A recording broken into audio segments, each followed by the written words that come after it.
David,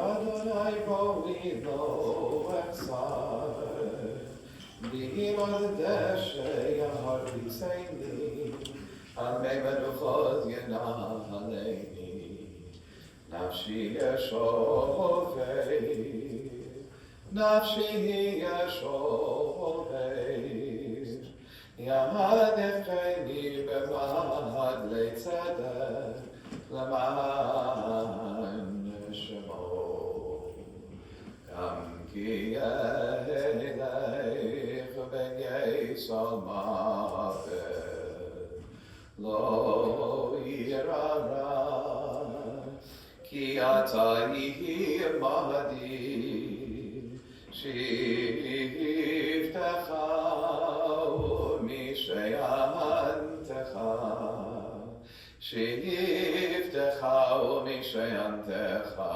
Heima yenachamuni, Taroch lefanai shulchan, Taroch lefanai shulchan, Taroch lefanai shulchan, Neged tzorerai, Dishanta v'shemen roshi, Dishanta v'shemen roshi,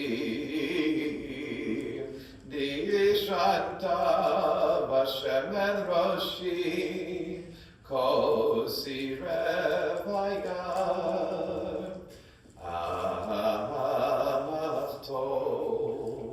Achto v'chesed, Yerdefuni kol yemei chayai, V'shavti b'beit Adonai, V'shavti b'beit Adonai, Le'orech yamim. A Psalm of David, the Lord is my shepherd, I shall not want. He makes me to lie down in green pastures. He leads me beside the still waters. He restores my soul. He guides me in great straight paths for his name's sake. Yea, though I walk through the valley of the shadow of death, I will fear no evil, for thou art with me, thy rod and thy staff, they comfort me. Thou prepare a table before me in the presence of mine enemies. Thou hast anointed my head with oil, my cup runs over.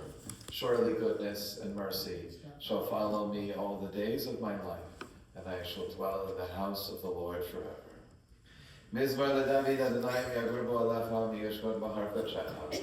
A Psalm of David, do we deserve to enter God's sanctuary? Can we merit a place in the presence of God? Live with integrity, do what is right. Speak the truth without deceit. Have no slander upon your tongue. Do no evil to others. Do not mistreat your neighbor. Make these deeds your own, and shall you stand firm forever.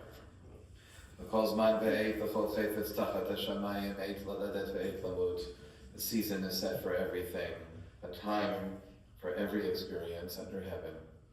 A time for planting and a time for reaping, a time for keeping and a time for discarding, a time for loving and a time for hating, a time for embracing and a time for refraining, a time for slaying and a time for healing, a time for laughing and a time for weeping, a time for dancing and a time for wailing, a time for birthing and a time for dying, a time for speaking and a time for silence, a time for seeking and a time for losing. As we have lost Mendel Ben Levi, known to us as Martin Stephen Schreiner, who has completed his 78 last years on this earth. Marty is survived by his wife, Margaret, with whom he shared 44 years of marriage. His children, Joshua and Perry, and Kaya, who just became a daughter to him. And by so many family and friends whose presence here is outpouring elsewhere, shows us the kind of man, the kind of spirit that Marty was, the openness of his soul. This time we take our time to pause and to remember the goodness who Marty was and how his memory will shine down. And I would like to ask at this point, Marty, Josh, and Perry, for the three of you to rise and repeat after me the traditional words, after which we'll make a tear in the ribbon, our most ancient sign of mourning, symbolizing that a part of our lives has been torn from us. Repeat after me, Baruch atah Adonai, Eloheinu melech ha'olam, Dayan ha'emet. Praise you, O Lord our God, the true judge, Adonai Natan, Adonai Lakach, Yehi Shem, Adonai Mavorach. The Lord gives, the Lord takes. Praise be God's name. Amen.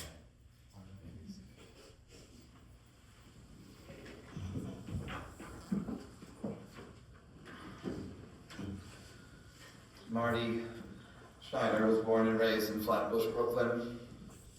The son of a furrier, he would spend time when he wasn't in school helping his father sell hats on the Lower East Side with wonderful breaks, enjoying pastrami and rye. He attended Erasmus High School and then Brooklyn College. Received 2 MBAs, one in finance from NYU Stearns and the other in marketing from Columbia Business School. He excelled in his business of nylon insert lock nut distribution. I get that right? Okay. And that might sound like an everyday thing, but what Marty did is he applied color coding to it, and specifically the color purple to show what goes where, so much so that he was known as Mr. Purple, right? And that became his kind of card-carrying nature, and Marty, he was so gregarious talking, but he gave the color commentary when he spoke, and he was perfectly suited for his business with making sales, because it's about networking with people and speaking with people, and Marty could speak with anyone, and he could speak with anyone, and then you remembered him, and you remembered what he said, and he applied that to his work, applied that to his friends, he applied that to his family, the people that he loved. He was remembered, I would say, a quiet and loud presence. He had so much to say, but one thing he never said to his children was no. He didn't know how to say. He loved to be of service. And looked to be of service, looked to be helpful.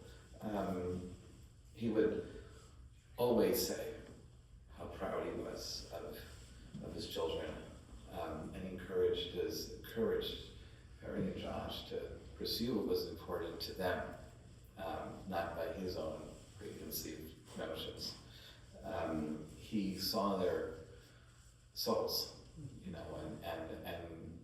saw his role instead, along with Margie, to help him grow.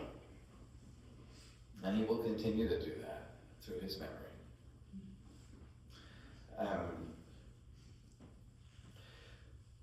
Perry remembered father would take her to school, and then in the city, and would find something to do with himself so he could be there to pick her up. And then they would spend time with each other there before coming home at the end of each day, and those days were wonderful. He taught by example, because in the way he interacted with people, he made people feel acknowledged by him, right? So it's an extraordinary gift to be able to speak and listen to people, but the extra step is for them to know that you're being heard. And he knew how to express that as well. A truly communicative person that way. He loved connection, and he looked for it everywhere. He treated everyone as an equal. He was never afraid to speak to anyone. Even as a famous celebrity he ran into. He never stood on ceremony. We're all human beings. We're all friends or potential friends. This is how he looked at his fellow people. He was always smiling, even up to his last moments. And he looked at the world cheerfully. And he never saw himself as better than anyone. And he saw the good in people.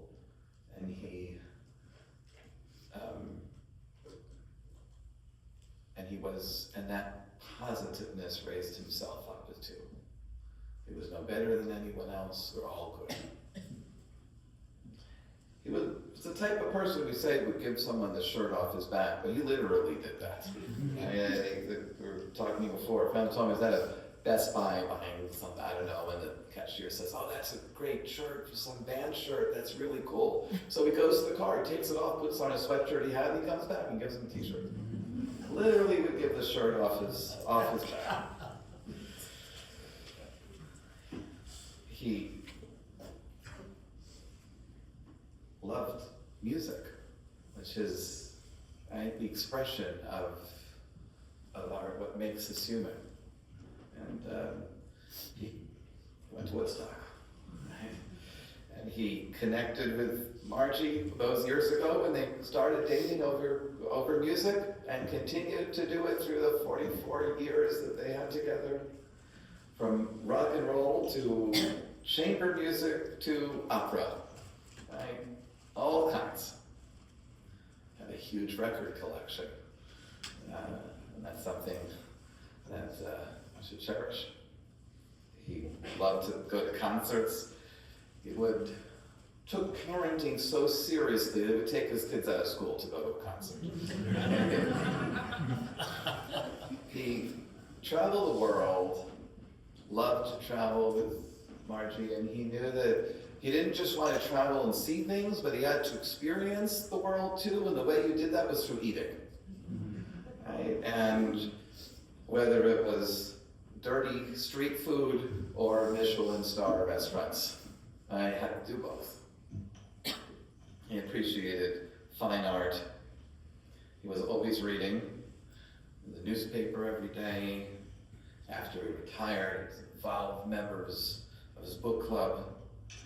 He was always intellectually curious, wanted to understand things, and he applied his thoughtfulness and his spirit to writing poetry and to find ways to express his soul, his neshama, as we say.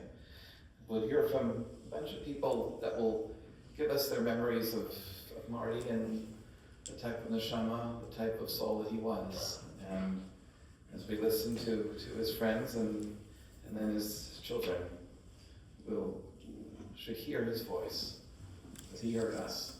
Right? We hear his voice, and that's a voice for those who are closest to him. It's a voice that I know we will continue to hear.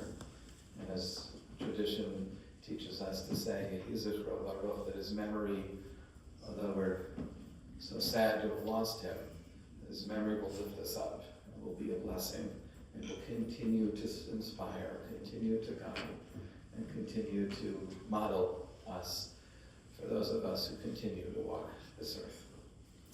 I'd like to first call on Heather and Mark for some words.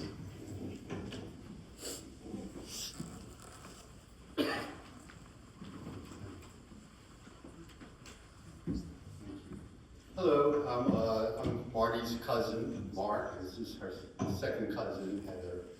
And come up here, I remembered childhood. On my dad's side, we had 7 cousins.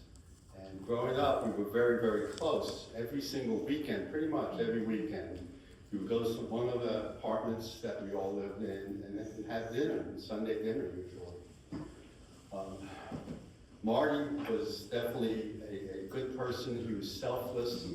One of my earliest memories was actually when he gave me my first car. That was in 1977, I want to say. And it was a 1967 Buick Wildcat. Got about 5 gallons to the mile. In those days, it didn't matter back then because gas was cheap. one thing I do remember about the car, and I hate to make jokes about this, but it was a convertible, and it's with common with old things. The convertible top would go down, but it needed help getting it up. I'm not kidding. So I never had it down too often. And the window, the driver's side window too, I had to go push it up. So Marty was definitely, a selfless person. Heather and Bobby, my nephew, her brother, he brought up a memory to me about that Marty would come pick them up, and one of his many convertible, well, it wasn't convertible, was it? It was a Corvette. He had many Corvettes that he loved, and those Corvettes were really nice. I remember those cars. And he would pick them up and take them out to go get conditions. Things like, just little things like that. Over the years, I've been asking questions as I was going through, school and going further to where I went to medical school. And he would give me advice over the years. And, it's quite something it's hard to believe that this has happened. So, but anyway, I'll let Heather go next. But just, again, we started, my dad's side was 7 cousins, and now we're down to 4. And I didn't think that you would have gotten that far down so quickly. So Marty, to you, we love you, and we'll miss you.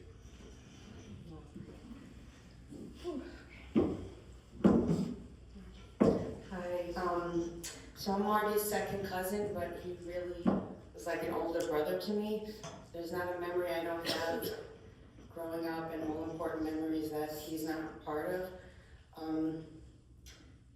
My mother's the only girl cousin out of all the 7, and Marty was 20, I think, when I was born. So we were the first, and he was always there to help.